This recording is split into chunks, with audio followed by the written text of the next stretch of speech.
Next up is an impromptu unboxing video. I got a package in the mail today from a permanent channel patron of BLU REVUE, so I'm going to do a brief episode going into the unboxing or unpackaging process. It's not going to review the movie, but I'm going to bombard you with information about what I got in the mail. So here's a package. I already sliced it open. Let's see what's in here. Okay, so here is a little, I can't show you guys this because it's got my street address on it. Okay, so that was telling me basically an itemization of what I got. Then this one is from something called Thinking DVD in Pennsylvania. He writes, "Thank you for your purchase. We wish to ensure your complete satisfaction. If you are not 100% satisfied for any reason, please let us know. Thank you, Tom at Thinking DVD." And he has sent me an item that are beautiful, amazing, indispensable, fantastico.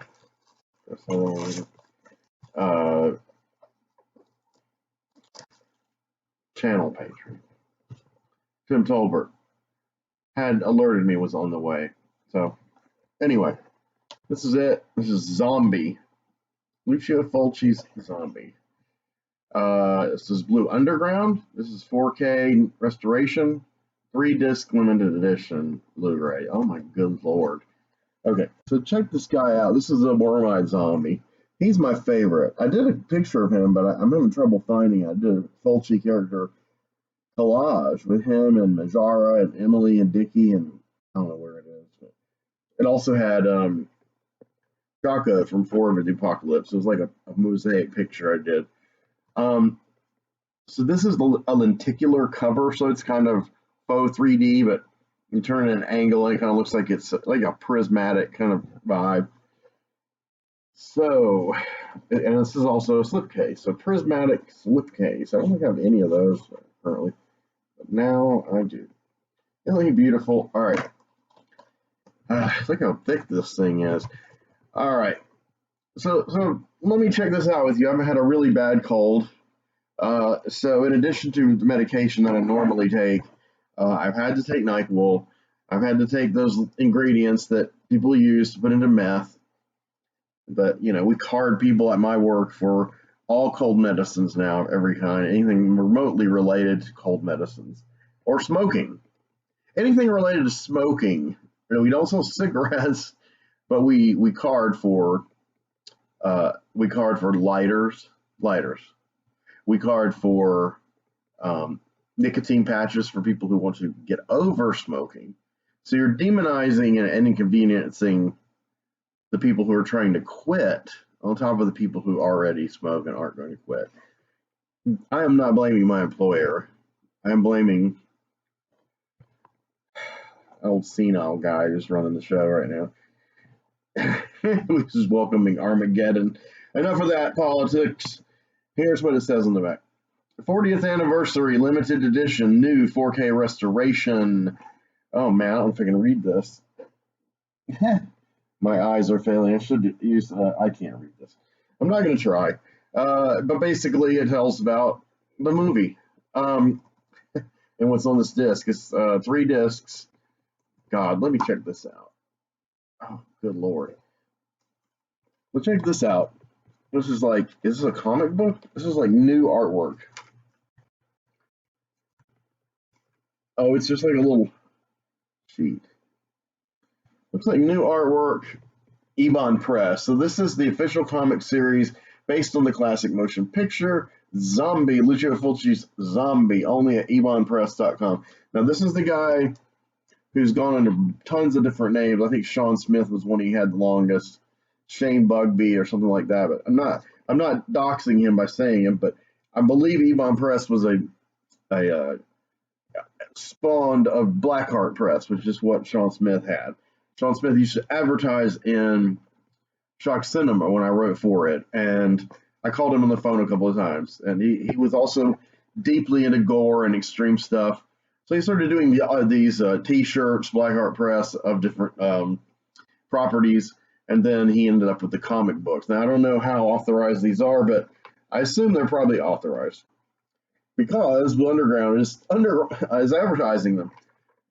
See, the guy who founded Blue Underground, William Lustig, is obviously authorizing this comic book because here is one called Maniac, William Lustig's most infamous film.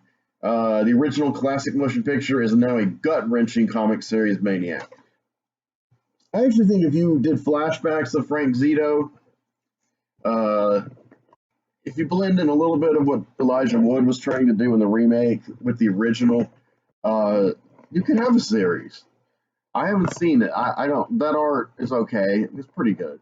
I would go for a different vibe, but that's me, and I'm lazy when it comes to art. I think I'm a good artist, but I'm slack. So, okay. Zombie, we are going to eat you. We're just going to eat you, man. There's no way out of this. So, let me turn down the lights, or up the lights, maybe, for atmosphere. Or golden. So, this is a little booklet. The back, it has one of the zombies on the bridge, George Washington Bridge in New York City, which I've only crossed once in a car. That's where the Green Goblin tossed Gwen Stacy to her death. Spider-Man caught her with his web, but not in time. The shock and possibly her neck snapping died. Killed her, and she died.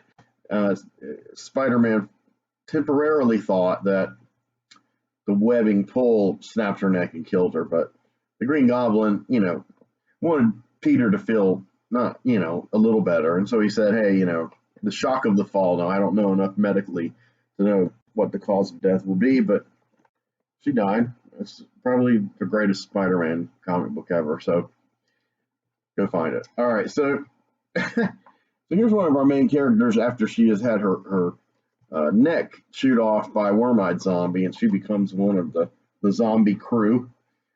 Zombie, 1979. Original title is Zombie 2. Z-O-M-B-I, no E at the end. And one zombie was Dawn of the Dead, the Italian cut of Dawn of the Dead made by Dario Argento, who I discussed in the last episode at length. So Zombie 2 is what they had in Italy. So the only thing in common, the only commonality between the two films is zombies. The source of zombieism, if you want to call it that, or maybe that is a correct term. The source of zombieism in Dawn of the Dead is never explained. And that's brilliant. Absolutely brilliant. No one ever knows. And in Day of the Dead, one of the major, if not the major plot points that's driving the engine of the story is that we don't know how it started. We don't know why it happens. But we've got to deal with it, and we've got to shift. I forgot the main character, Sarah, played by the beautiful Laurie Cardille. I forgot her exact phrase. I wish I could remember. But basically, it was like, we need to stop spending time worrying about what causes it and deal with how to deal with it, how to stop it. Maybe not stop it as in they can't stop people from returning from the dead, but they can control the scenario. So they're doing all these experiments. But anyway, this isn't a review of Day of the Dead, but it is kind of a parallel sequel here. So it is contextual. I don't know that Romero and Fulci ever collaborated on stuff, but I know Argento was kind of, the touchstone for both of them. So cast is Tisa Farrow. That's Mia Farrow's sister, the young lady who was in Rosemary's Baby and married to Woody Allen for many years. Ian McCulloch, he's a veteran of these films. Richard Johnson, a cool British actor. Al Cliver, Ara Gay, who I think this is her.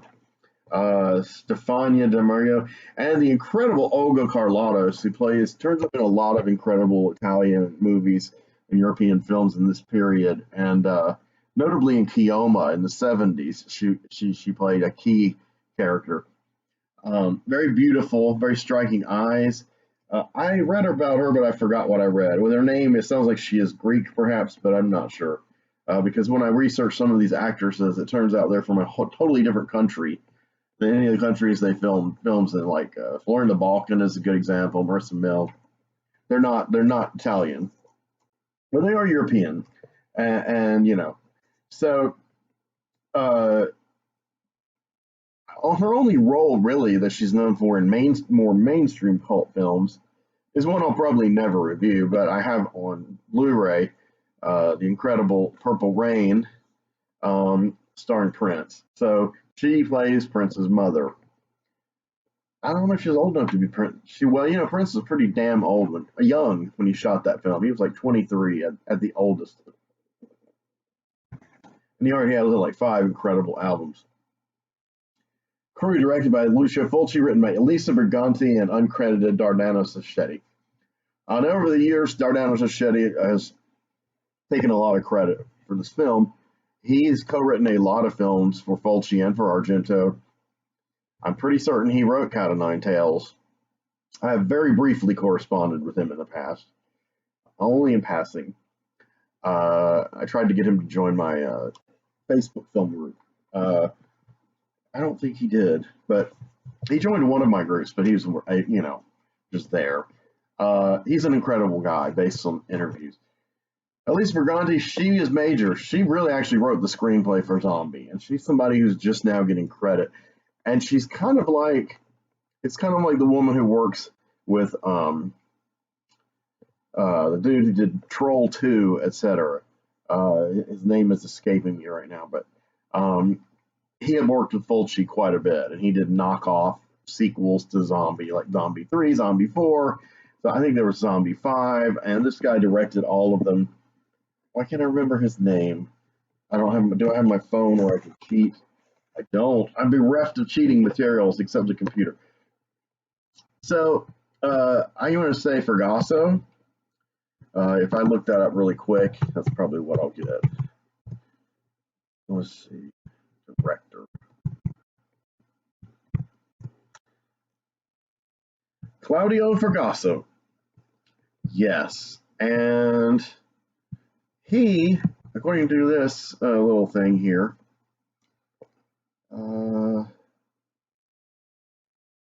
he had a birthday in October. He turned 71. Oh, he worked a lot with Bruno Mattei again, who was very infamous. I do have Bruno Mattei. I'm misspelling his name. I'm mispronouncing his name. I'm gonna have a Bruno Mattei episode in the works. So yeah, basically his wife collaborated with him. His wife was named Rosella Drudi. But basically, this is to get back to neglected parts of the population and that kind of thing.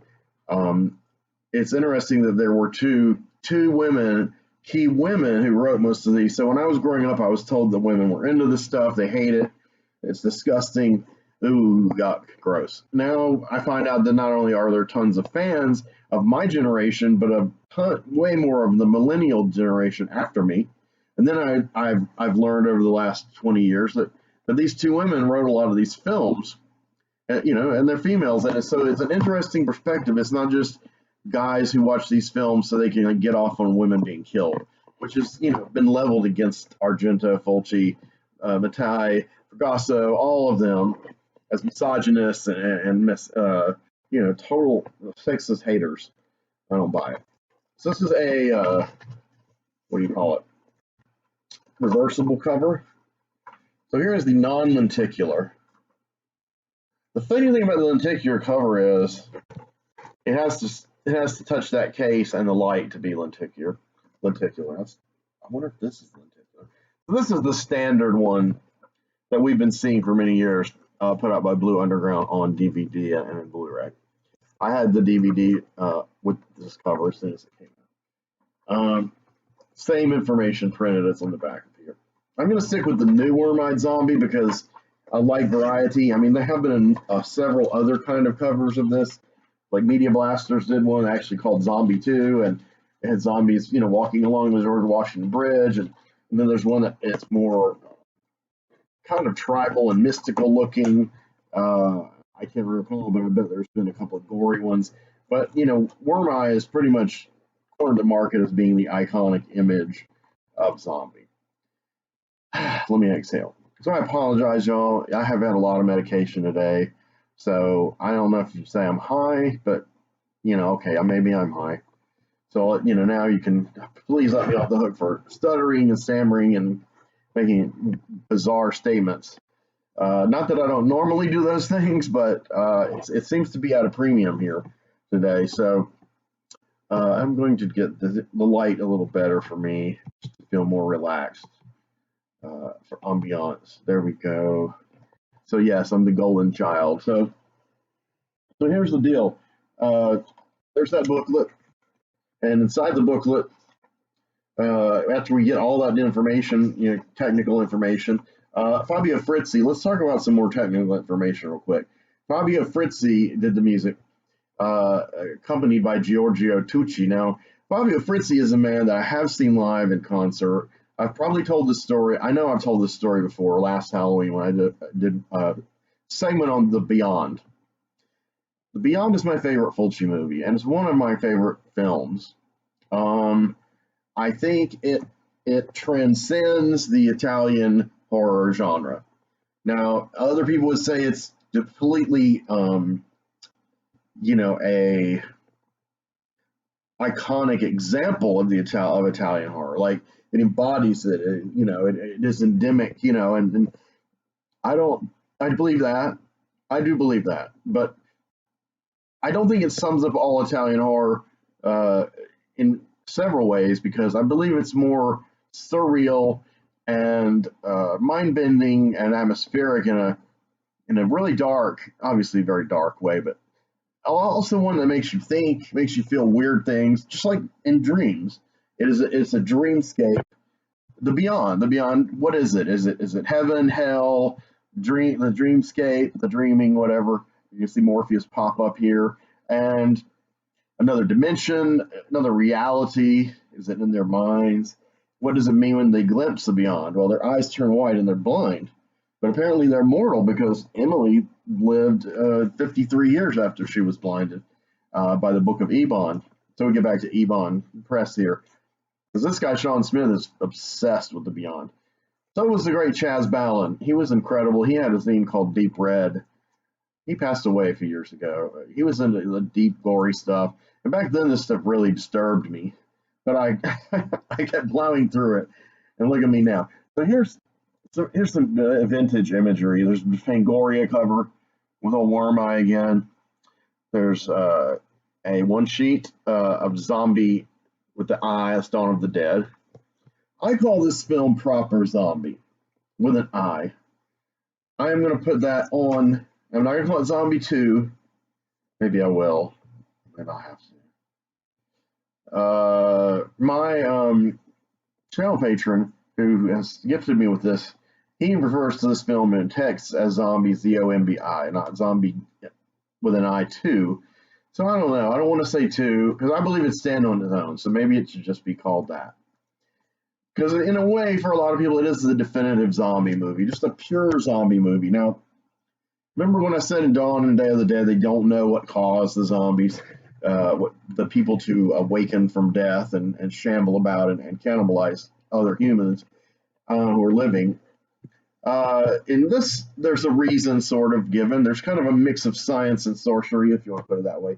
Voodoo, it's kind of vague, but I think a lot of it has to do with the experiments this doctor, played by Richard Johnson, is conducting, Dr. Menard, and he's working with the natives on the island, and he's got a buddy who's a native too.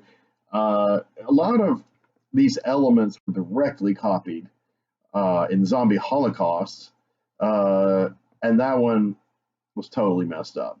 I don't have that on Blu-ray yet, but I had the Deluxe Media Blasters DVD. And I mean, it's really kind of a wreck of a movie, but it's got some pretty gruesome ideas, more than what they actually show. But the way the doctor in that film is going to turn people into zombies, pretty wild, gross. So Menard's experiments got out of hand, and the voodoo got in it, and you know, as many times as I've seen this movie, it's very hard for me to elucidate on exactly what made these people come back to life. It could just be the state I'm in right now. Perhaps my memory is just a little foggier than it is usual. Um, but I believe that Fulci, well, I know Fulci was more influenced not by Romero and this kind of vaguely science fiction um, milieu, as in Night of the Living Dead onward. Instead, he was more inspired by Val Lewton's production of I Walked with a Zombie. He was probably inspired by the film White Zombie with Bela Lugosi as the iconic Murder Legendre character. Um, so I believe he's looking at zombies as the way zombies are in reality. So in reality, the zombie is not dead. It's living. It's in like kind of a loss of consciousness, permanent, possibly permanent dream state. It's subject to suggestion. This has all been documented by Wade Davis. I guess he's an anthropologist, and probably I think there was a documentary back in the day about him, but he's lapsed into the public consciousness due to Wes Craven's film The Serpent and the Rainbow. In that film, Bill Pullman played Wade Davis. I can't remember if he used his real name or a fictionalized name. And Zakes Mokai, who went on to do the incredible Dust Devil by Richard Stanley, he also plays in this film. I saw it in the theater. It's still pretty intense and creepy, but it's more like this is how voodoo animates people. So, and this one, you toss this weird scientist into it, and there's another element. So it's almost like how some people portray alchemy. I mean, I've learned that alchemy is not this, but I know in Marvel Comics they used to say an alchemist, like the character Yandru, I can't think of his name, but he was an early foe of the Defenders in Marvel comic books, and he was supposedly like a mix of scientist and sorcerer, and that created alchemy. That was what alchemy was. So when I was a kid, that's what I thought alchemy was. There's a little bit of merit to that, but that's just such a prosaic way to explain alchemy. So we're not going to get into that today. You can watch some of my Flickr Street videos. I talk a good bit about alchemy, because I knowingly and unknowingly have used it to manifest my stories, the characters. And here's a cool poster. It's a soundtrack cover. There's Worm Eye again, and it's called Zombie 2 there with the eye by Fabio Frizzi. Yeah, I saw live Fabio Frizzi and a small band, maybe 7 members at most. They were like a prog rock band, and they played the entirety of the Beyond soundtrack. The tour was called Frizzi on Fulci, and I heard he's getting ready to, or is conducting another one. I took a lot of pictures, and they played the entire Beyond as the movie played. They played the soundtrack, so they, all the dialogue and other sounds were intact, but they edited out all the music and they supplied it live, and it was, pretty much it was note for note, but it had a few tiny minor improvisational bits because of the amount of musicians they had. So it was free to kind of do some atmospheric little bits over what was being played that he composed. And there's a lot of room for that in that kind of music. Anyway, I am Beyond, that was great, and I tagged Fabio Frizzi on Facebook with the pictures, and he thanked me and appreciated me and let me friend his other page because he had so many followers. He had to Fabio Frizzi and Fabio Frizzi 2. He had Fabio Frizzi 2. That's his other identity on Facebook. So I'm friends with both Fabios. This is an infamous scene here. Speaking of Olga Carlatos, and it's the one that really affects a lot of people the most, the eyeball gouging scene, the wooden splinter as it slowly goes into her eyeball and into her brain. And so, like I said earlier, she has beautiful eyes. Fulci, he knew what he was doing, man. He really did. So That's everything that's all the physical matter that's inside of this thing. Now, let's see. I will tell you this. Okay, here's what it says. Are you ready? In Italy, it was considered the unofficial sequel to Dawn of the Dead. In England, it was known as Zombie Flesh Eaters. Yes, a lot of people called it that for years. Personally, I eschew that title. I don't like it. It seems more like a Fragasso or Matai film title. And featured and banned as obscene. In America, it was called Zombie with the E and advertised with the depraved tagline, "We are going to eat you." So one night, I was watching Saturday Night Live and it had gone off. And I think what was airing was SCTV after that. So Saturday Night Live back then was an hour and a half. So SCTV would come on at Saturday Night Live would come on at 11 or 11:30. So then obviously 12:30 or 1 here a.m. we would get SCTV. So during SCTV there was an ad. It was nearing the end of the show. So we're talking like 2 a.m., 3 a.m., 3 a.m. at the latest. I was awake but getting a little groggy. And there was this incredible ad where the letters of the alphabet, Z went down and O went this way and M went that way. And it was against black on white, and it had the most famous, I'm not going to hum it, the zombie kind of theme song that everyone knows. And then it had a quick flash of Worm Eye, and it said, "We are going to eat you." Man, it scared the fuck out of me. I went to school and I went, "What is this?" And no one knew. Nobody I knew. I mean, we were pretty young, but so I guess, they're like, "No, that sounds crazy."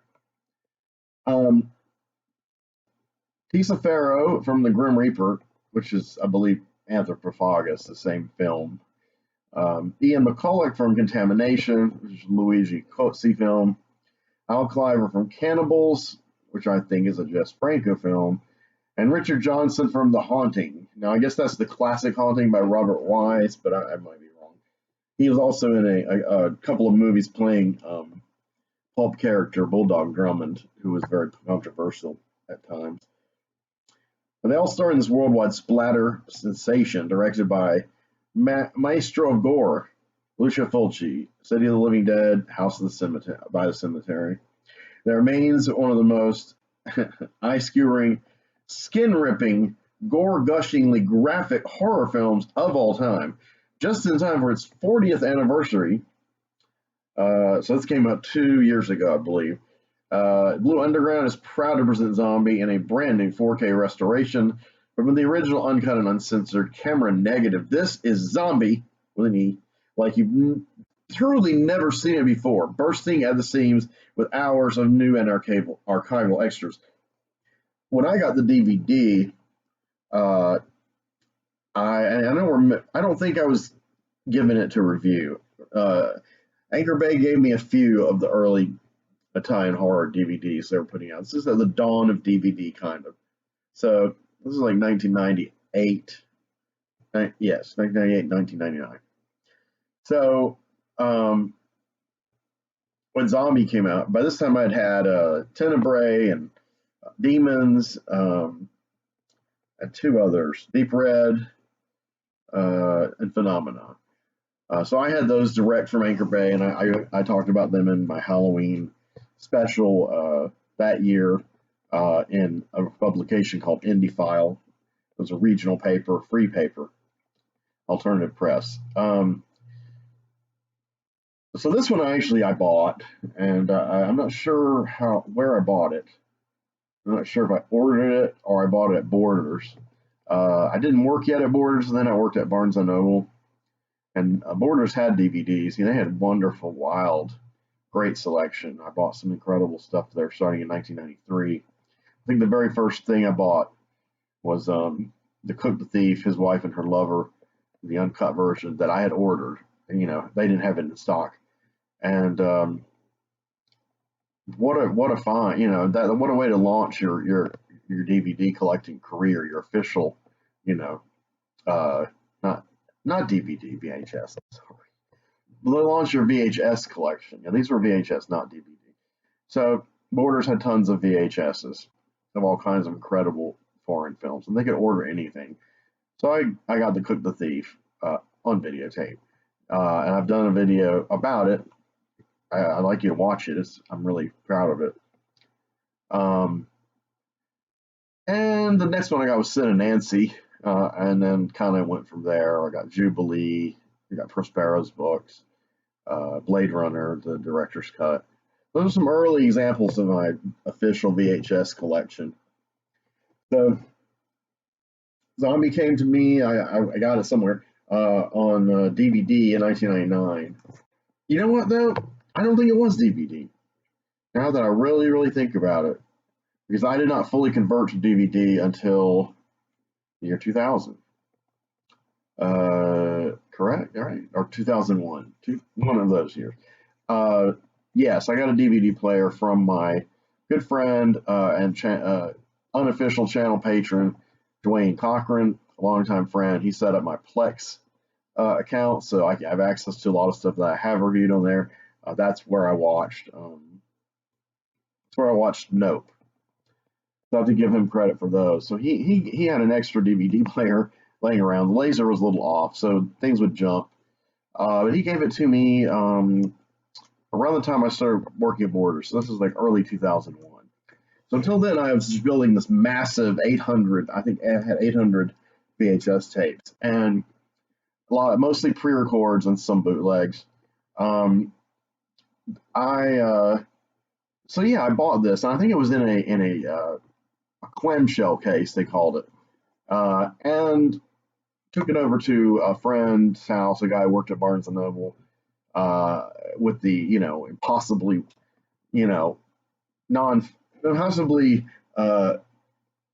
apropos or non-apropos name of Michael Bliss, and he was not a good guy, I gotta say, but for some reason we had kind of a connection back then.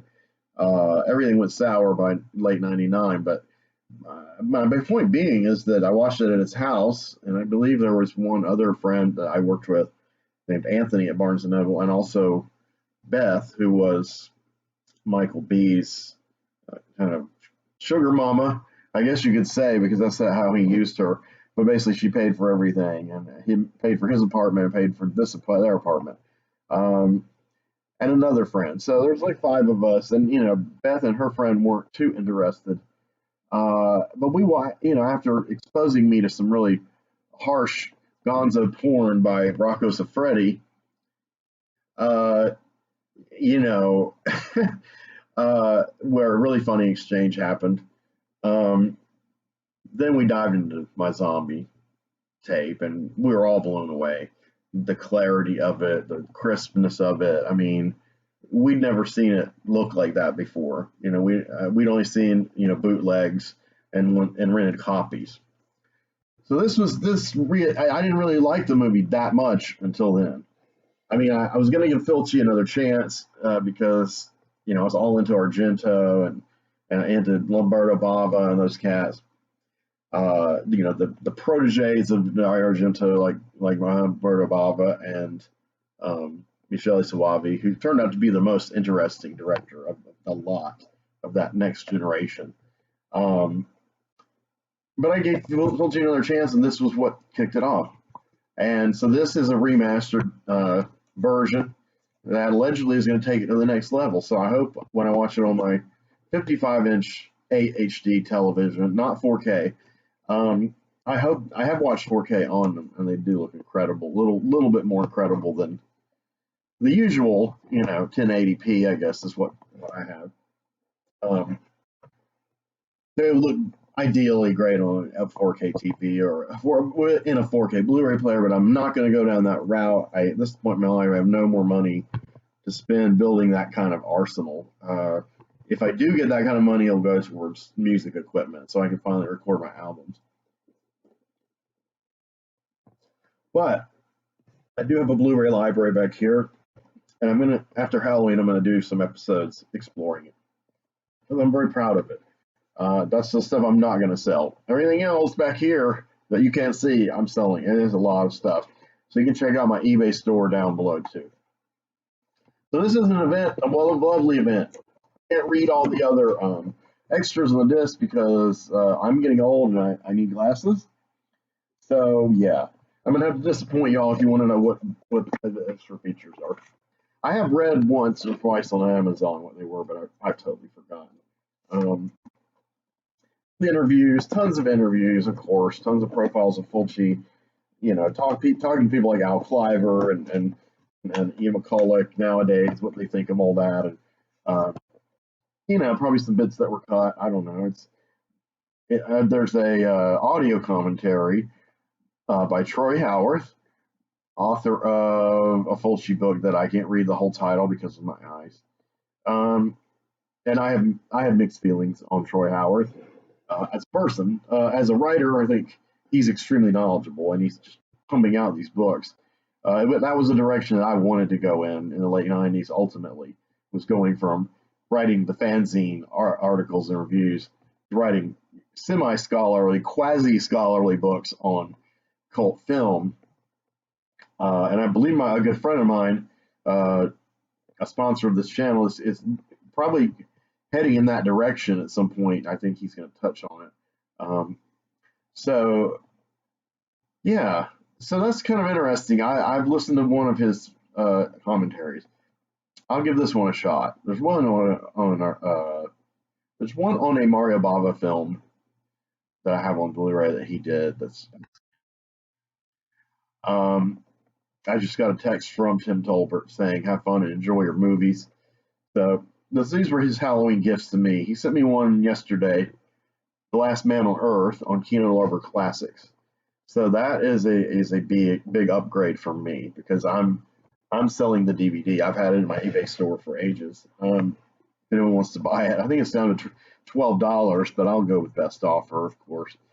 So I'm excited about that. I'm going to do an episode devoted to that. Even though I did review it last Halloween, I feel like I reviewed the film itself. I'm going to review the Blu-ray and the film again. Because I like talking over and over about the same movies.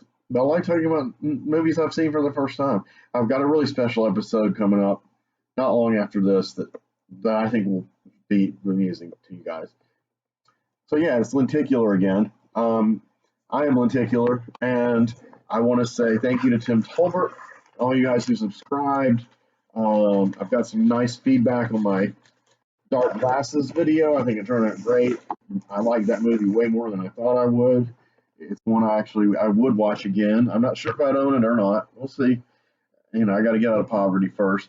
I do have another sponsor item coming to me at the end of November that's pretty big, and I'm very thankful for the person who did this for me.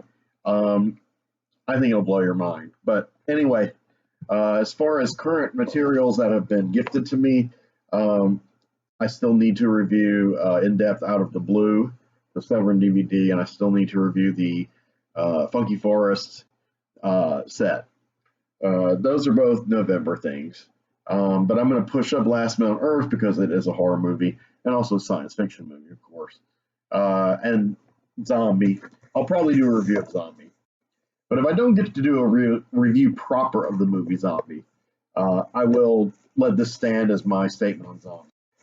Again, overlong, but shorter than usual, and I apologize for my bizarre state. I've had a cold for a few days, a head cold, and then I took my usual medications, which are I have a nerve pain medication, and I have one major and two minor for psychoactive disorders. The nerve pain one and the main psychoactive one, they in combination have made me much more positive, upbeat, manic, and having energy. And that's when I'm in that state, that's when I want to shoot these videos. But sometimes something else, usually caffeine, which I don't drink much, consume much, but I do have some. My doctor doesn't want me to have it. That will push me a little into the manic phase. So today I took NyQuil this morning, and I took NyQuil about an hour ago. So that's why I'm like this now. I'm a little jittery. I'm not nervous, but I hear that I'm stuttering over my words. I'm having to calm myself because I'm kind of like feel like I'm bouncing off the walls. But I gotta say, any of you who know me personally, you know this for a fact. I prefer this mode of being vastly to the morose, depressive, overly, insanely anxious and nerve-wracked me that has existed for most of my corporeal time on Earth. And maybe it's just see, I never stuttered in my life until I did this video. It's pretty weird. I'm not nervous though. It's just like a functional thing. So I'm never going to do meth. I guess this is the closest I'll get to doing meth, but I don't plan on doing any. I never have. But those ingredients, obviously are striking the other drugs. So I am a bit high. I wish I was weed, but it's not. So that's that. So that's my story, and that's my thoughts on Zombie. And I really appreciate Tim Tolbert. I love all you guys. Who can I shout out to that I really think have been great to me lately about the channel? So there's Mick Cantone. There's Tim McLean. There's Sean Lee Levin.